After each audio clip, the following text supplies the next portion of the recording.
Bonjour à toutes et à tous et bienvenue sur TV Vendée dans votre matinale ce vendredi 3 octobre. Je suis très heureux de vous retrouver en ce dernier jour de la semaine pour une nouvelle demi-heure à vos côtés. Une demi-heure d'actualité, d'informations pratiques et de divertissement comme chaque jour. En ce vendredi 3 octobre, c'est Béatrice de la Boulée qui est l'invitée de ce plateau de la matinale sur TV Vendée avec qui nous évoquerons le spectacle Héroïne qu'elle présente à Fontenay-le-Comte. Je salue également Julien en régie avec nous tous les matins à la réalisation de cette émission. Et si vous souhaitez vous aussi participer tous les jours à cette émission, un numéro de téléphone, le 06 84 54 77 23. Il vous permet ainsi de rentrer en contact directement avec nous et de nous poser vos questions.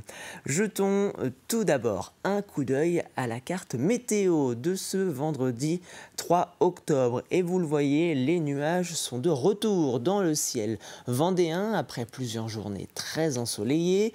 Il fera déjà 12 degrés cependant dans le bocage vendéen et 16 degrés sur le littoral, conséquence de la présence de ces nuages qui augmentent légèrement la température. Et puis ici, nous nous plongeons dans la météo de cet après-midi, 20 degrés dans l'est du département, 19 degrés sur la côte et vous le voyez, quelques pluies qui sont de retour également. Il faudra donc sortir le parapluie si vous sortez aujourd'hui cet après-midi en Vendée. Prenons la direction du littoral pour jeter un coup d'œil aux marées de ce vendredi 3 octobre. Les marées, commençons tout d'abord du côté du passage du Gois où la basse mer était prévue ce matin à 8h34. La pleine mer, elle, est prévue à 15h04. La mer va donc remonter jusqu'au milieu d'après-midi. Coefficient 44 à 52, des coefficients qui remontent petit à petit depuis la fin du mois de septembre. Et puis, si nous jetons un coup d'œil à la marée du côté de la Tranche-sur-Mer, une basse mer à 8h17, une pleine mer à 15h05 avec des coefficients qui sont identiques.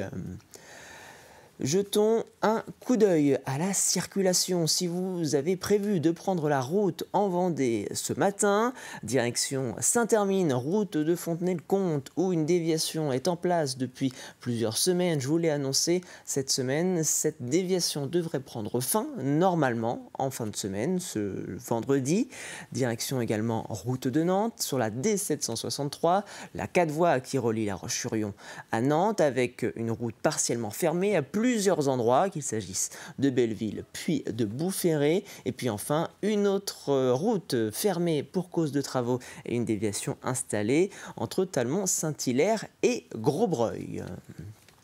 Et puis vous êtes peut-être à court de carburant, peut-être sur la réserve. Alors vous jetez un coup d'œil au bon plan pour savoir quel est le prix du carburant à vos stations-service locales.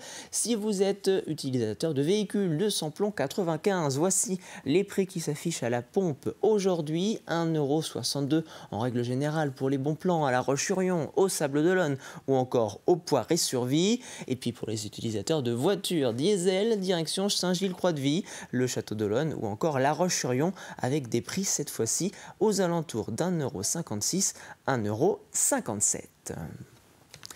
Et en ce 276e jour de l'année, nous souhaitons une bonne fête à tous les Gérards de votre entourage. Un coucher du soleil prévu aux alentours de 19h40. Nous perdons encore 2 petites minutes d'ensoleillement. Allez, c'est l'heure du journal de la rédaction de TV Vendée.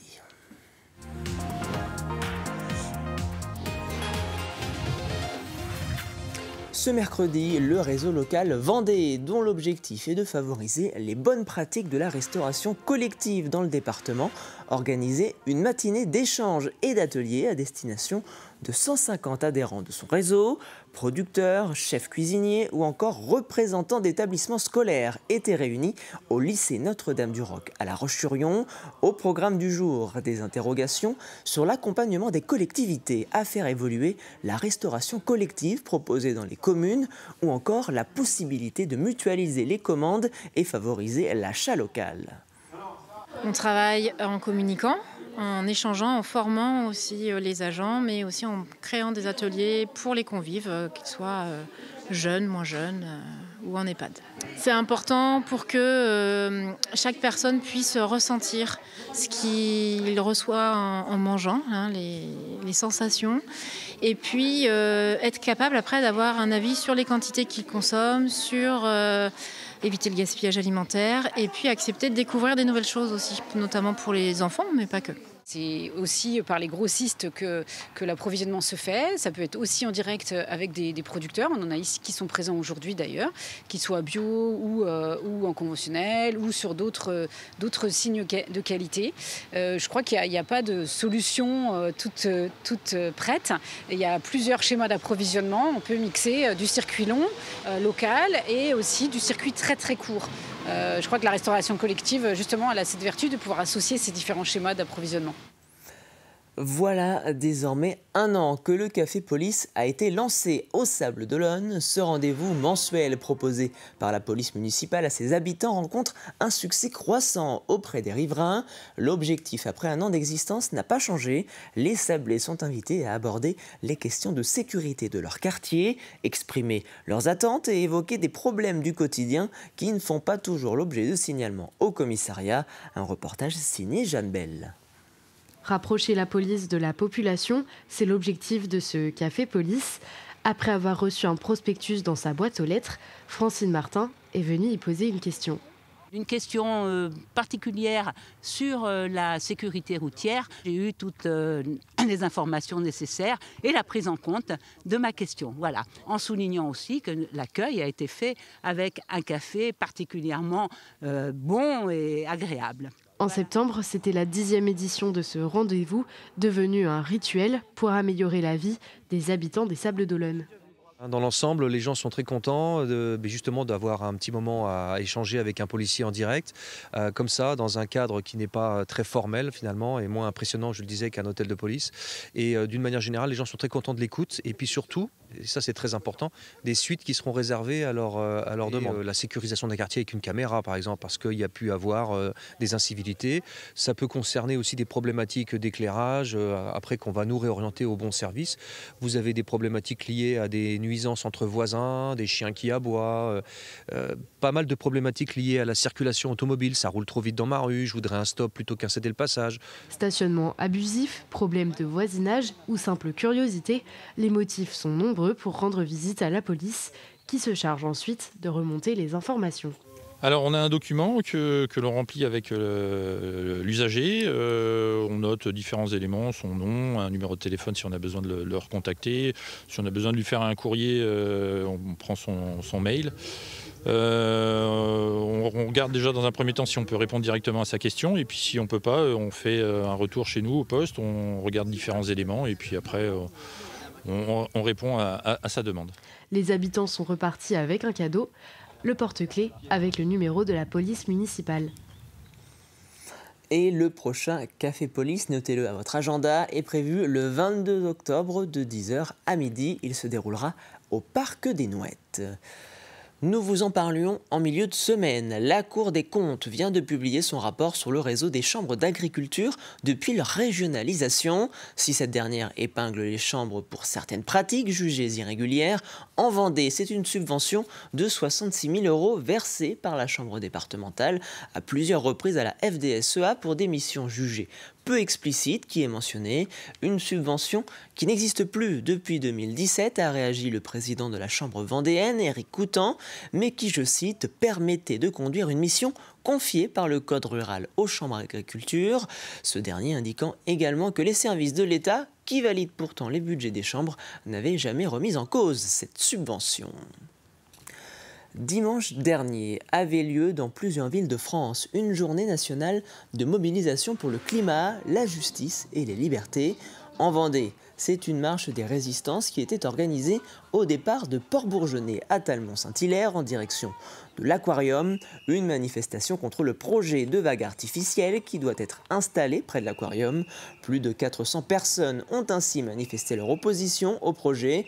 Le permis de construire a lui été validé et le délai de recours des tiers est désormais expiré.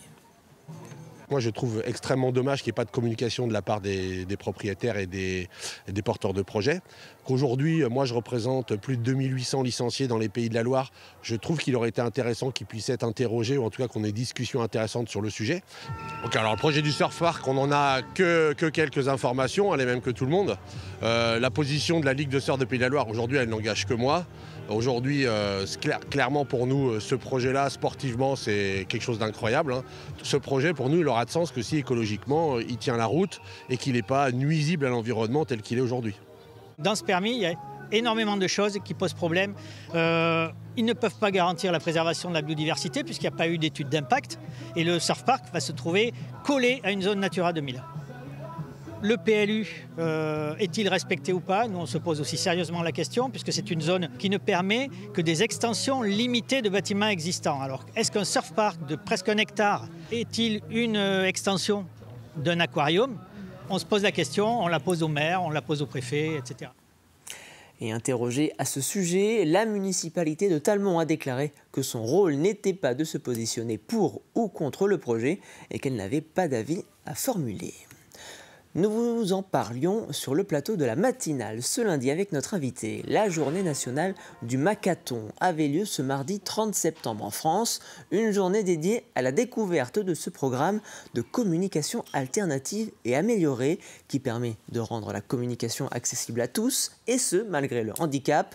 À cette occasion, un atelier de cuisine pour faire découvrir le Macathon était organisé au siège de l'association à La Roche-sur-Yon. Aller au rythme de chacun, simplifier l'information, la rendre accessible, la répéter autant que possible, et puis prendre plaisir. Eh bien, on va proposer la petite recette qu'on a imprimée ce matin en pictogramme, et on va proposer de suivre étape par étape ce qui est écrit, les instructions qui sont écrites en pictogramme, et on va les répéter avec les signes. Et on va inviter chaque enfant, avec son accompagnant, à les suivre. L'idée, c'est de faire connaître le Macathon en France, puisque quand on n'est pas du milieu du handicap, c'est vrai que le Macathon, on ne connaît pas. Donc l'idée de cette journée, c'est d'organiser un atelier pour que les personnes qui sont en situation de handicap ou celles qui ne connaissent pas puissent découvrir le Macathon à travers un petit atelier ludique. On termine ce journal en prenant le chemin du Vendée-Espace où depuis dimanche dernier se déroule la 12e édition de l'Open de Vendée de tennis. Et à un peu plus de 48 heures de connaître le vainqueur du tournoi, nous vous emmenons dans les coulisses d'une autre compétition, celle de la restauration. Chaque jour, ce sont plusieurs centaines de repas qui sont préparés pour les bénévoles et les joueurs de tennis professionnels. Un vrai défi tant sur le côté organisationnel que sur le côté diététique. Jeanne Bell vous emmène donc faire un tour en cuisine. Avec environ 150 repas par service, rien que pour la partie restauration des membres de l'organisation, ça s'active en cuisine à l'Open de Vendée. À 5 minutes d'ici, nous avons un gros laboratoire où tout est préparé là-bas et nous remettons tout en température sur place. Voilà, donc nous faisons à manger pour le nombre de repas commandés. Scénario Traiteur, partenaire de l'événement, est en charge des 3 parties de restauration. Celle de l'organisation, des sportifs, mais aussi de l'espace VIP.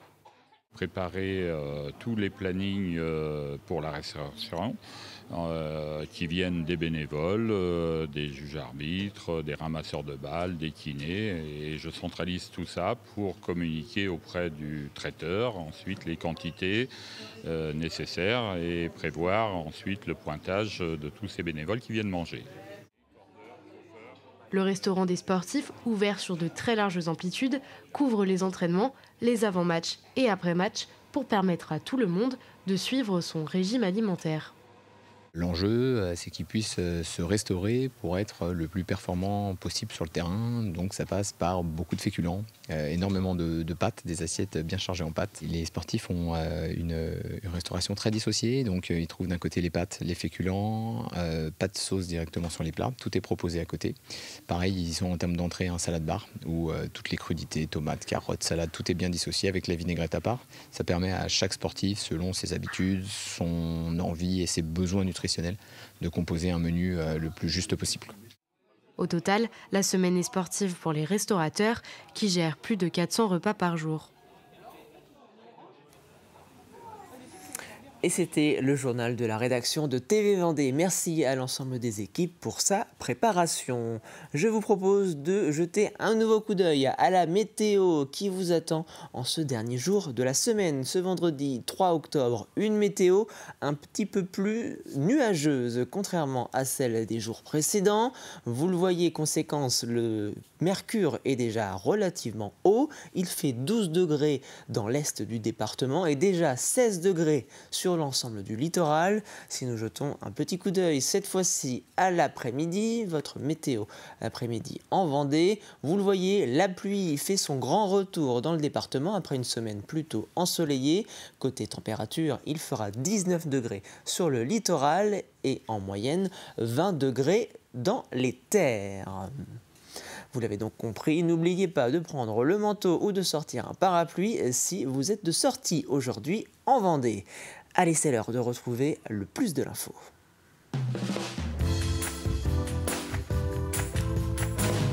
Direction aujourd'hui le lycée René Cousinet de Challans. Ce dernier a ouvert en 2024 une section plongée sous-marine à ses élèves. Alors comment s'organiser pour proposer une telle activité aux étudiants? Réponse dans ce plus de l'info.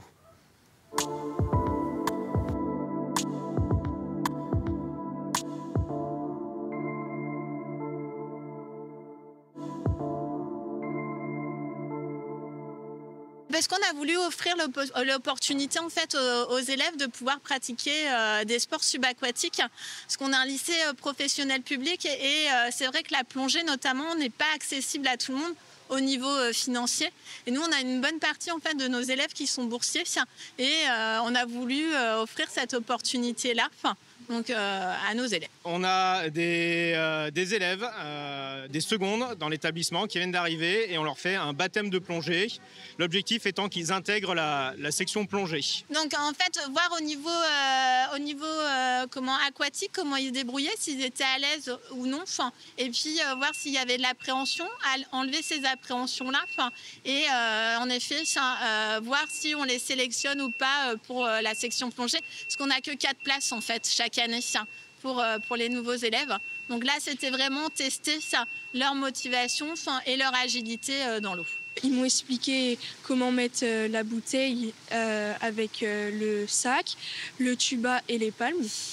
Et après, on a réussi à faire 4 longueurs de piscine. Et puis en parallèle, on a des élèves qui étaient déjà l'année dernière, qui sont en première, qui ont validé un niveau 1 l'année dernière avec nous et qui sont en cours pour une deuxième session et donc pour valider un niveau 2. Les sensations, c'est d'avoir un poids en plus quand tu es dans l'eau. Et les sensations, c'est un peu de voler parce que y a l'air dans la stable qui te permet de rester toujours au même endroit. Donc on vole, on se sent bien, quoi. On se connaît très bien avec Cécile et elle m'a présenté son projet de monter une section plongée au lycée au printemps, il y a 1 an et demi maintenant, pour une concrétisation à la rentrée 2024. Donc elle avait besoin de notre soutien logistique, puisque nous, on pouvait lui amener notre matériel, puisqu'il est stocké à disponibilité immédiate du bassin. Et également notre soutien humain, puisqu'on a nos moniteurs qui peuvent participer à l'encadrement des jeunes. Là, pour l'instant, ce sont les bénévoles du club de plongée qui viennent nous filer un coup de main et qui sont sollicités. Et donc, on a vraiment cette chance-là d'avoir des bénévoles sympas et qui donnent de leur temps pour encadrer les jeunes. Tout à fait, l'objectif c'est de se former afin de pouvoir vraiment encadrer les élèves dans l'eau. On a déjà validé un niveau 1, puis nous aussi on va essayer de valider un niveau 2 et après de passer les diplômes pour être encadrant.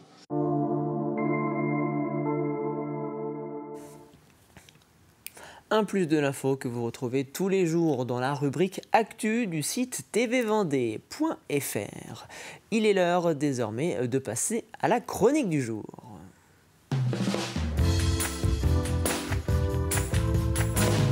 Une chronique hebdomadaire du vendredi consacrée à l'agenda de la fin de semaine, entre la foire d'automne à la Châtaigneraie, le festival pour enfants à Maillé ou bien les finales de l'Open de Vendée. Le programme s'annonce chargé.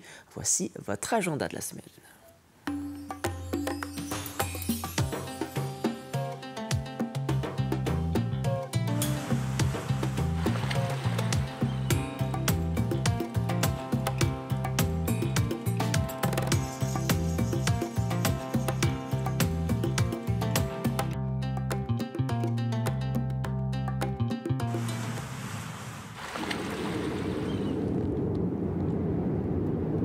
Parmi tout ce qui grouille, rampe, glisse, vole et marche, un animal se détache.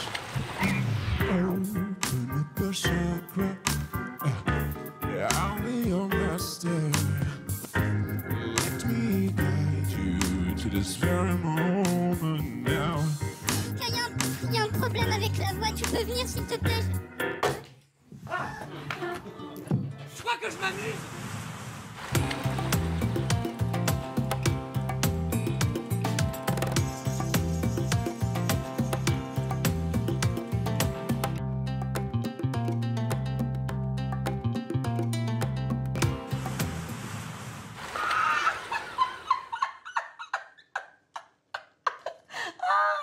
Je vous annonce, je coupe tout. Tout. Tu coupes quoi? Je coupe là le groupe WhatsApp de la famille, je le quitte. Hein? Comment est-ce qu'il s'appelle là déjà, ce groupe de merde? Où il faut liker toutes les 2 secondes les conneries des uns, les emmerdes des autres. La troupe à Valoche. Voilà, la troupe à Valoche. Eh ben ça dégage. J'en ai plus rien à foutre. Toi là, les photos de ton fils depuis la naissance, en bleu, en rouge, en vert, hein, il mange, il chie, on s'en fout, putain. Mais qu'est-ce qu'on s'en fout? Je t'aime, hein, mais qu'est-ce qu'on s'en fout? Tout le monde s'en fout.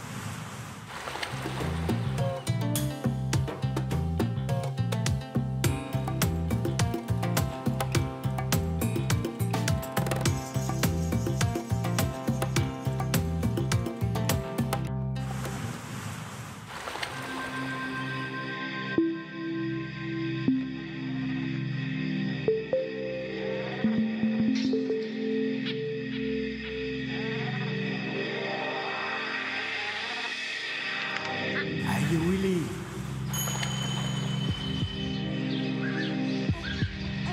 Madou. Hey Willy. Ibu Bella.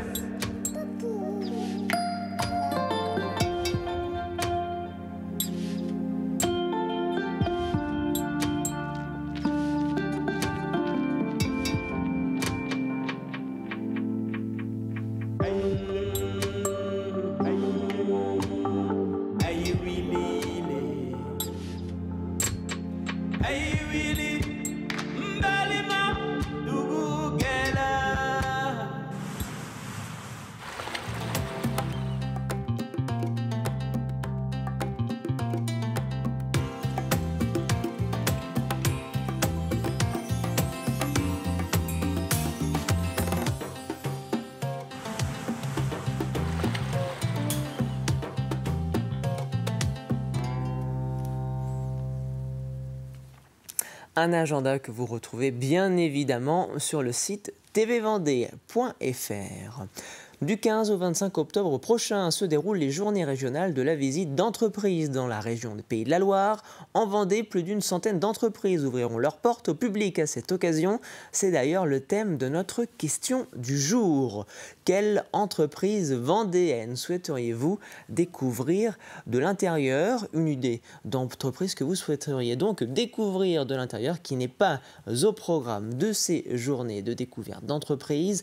Nous attendons donc vos réponses directement sur le Facebook de TV Vendée, juste en dessous de cette question du jour, ou bien sur le WhatsApp de la matinale. Nous approchons de la fin de cette matinale, justement. C'est donc l'heure de votre café cuisine.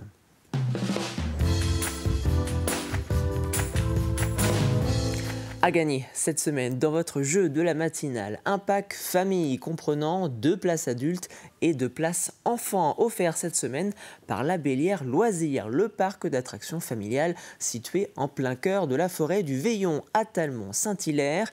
Et pour gagner ce très joli lot pour toute la famille, voici la question du jour. Vous en avez désormais l'habitude depuis le début de semaine.